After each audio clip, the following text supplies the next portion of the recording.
Saludos, mi nombre es Juan Roberto. Con este breve comentario, comenzamos con el estudio del segundo libro de Crónicas. El regreso de los exiliados desde Babilonia, hacía necesario recoger por escrito la historia del pueblo de Dios. El segundo libro de Crónicas fue escrito para aquellos que regresaron del exilio. Para alentarlos, para animarlos, para que esta nueva generación no cometiera los mismos errores que cometieron sus antepasados más cercanos. La historia de David y aquí sobre todo la del rey Salomón, cumpliría con el propósito de mostrar a un Dios fiel a sus promesas. Cuando hagamos el primer vídeo del tema, hablaremos un poco más detalladamente de esto. Vimos anteriormente, que David había reunido todos los materiales para la construcción del templo, así como a las personas que trabajarían en la edificación.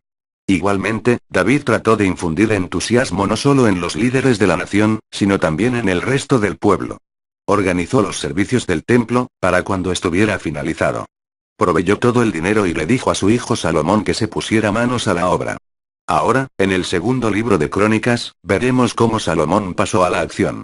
Cuando uno llega a este segundo libro de Crónicas, es de sumo interés notar las diferentes partes en que está dividido. Usted recordará que en el primer libro de Crónicas, todo lo que allí fue mencionado tenía que ver con David. El libro comenzó con extensas genealogías. Fueron 9 capítulos dedicados a detallar la descendencia desde Adán hasta David. ¿Por qué se citaron estas genealogías? Porque nos conducían hasta David. ¿Y por qué hasta David? Bueno, porque él nos conducía hasta Cristo y el Nuevo Testamento, concretamente el Evangelio de Mateo, comienza con el libro de la genealogía de Jesucristo hijo de David. Esa fue la finalidad de la inclusión de estas genealogías. Estuvimos, pues, hablando de David. A Saúl se le mencionó solo en un capítulo. Y el resto del libro, desde el capítulo 11 hasta el capítulo 29, está dedicado completamente al reino de David. Debemos recordar que en los libros de Crónicas tenemos el punto de vista de Dios, no el del hombre. En los libros de Samuel y Reyes sí pudimos observar el punto de vista humano. Eso no quiere decir que estos libros no estuvieran inspirados. Sí han sido inspirados por Dios.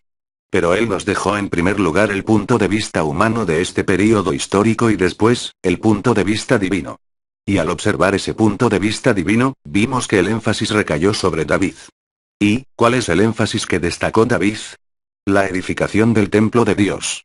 Al llegar al segundo libro de Crónicas, mencionamos 2 temas principales. El primero es la edificación del templo y el segundo, es una renovación espiritual. Este libro abarca cronológicamente el mismo período que los libros de los reyes, aunque se observan ciertos énfasis notables. En los primeros 9 capítulos tenemos el reino de Salomón. 6 de esos capítulos, del capítulo 2 hasta el capítulo 7, están destinados a la edificación del templo. Es evidente que Dios colocó el énfasis en la construcción del templo. Esa fue la obra más grande que llevó a cabo Salomón, la más trascendental de toda su vida. Hay muchas personas que cuando se acuerdan de Salomón lo hacen en relación a todas las mujeres que él tuvo. De eso es lo único que se acuerdan. Y por cierto que ese aspecto fue algo espectacular, sin lugar a dudas. Pero Dios no puso su énfasis en ese asunto.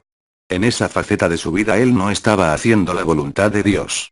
Estaba actuando en contra de la voluntad de Dios y fue un factor que provocó la división del reino. Y él no logró evitar su castigo por ello. Salomón fue juzgado por Dios. El pecado, estimado oyente, siempre trae consigo juicio.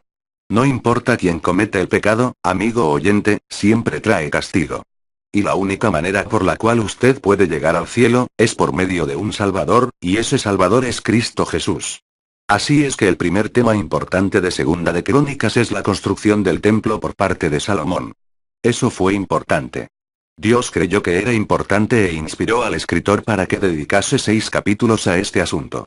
Ahora, el segundo asunto de importancia que se presenta en este segundo libro de Crónicas, es el de la división del reino. Desde el capítulo 10 hasta el final del libro, se desarrolló este tema. En los libros de los reyes hemos visto que cuando el reino se dividió reinaron diferentes reyes, y la mayoría de ellos, fueron personajes que no tenían mucho atractivo. Hemos dicho que en el reino de Israel, o del norte, no hubo un buen rey. Así que en Segunda de Crónicas no se le dio ningún énfasis al reino de Israel. El énfasis de este libro recae en el reino del sur, es decir, el reino de Judá, y en la línea de descendencia de David. Allí también vemos a un grupo de reyes malo. Pero sí podemos destacar a 5 de ellos que fueron sobresalientes. Asa, Josafat, Joás, Ezequías y Josías.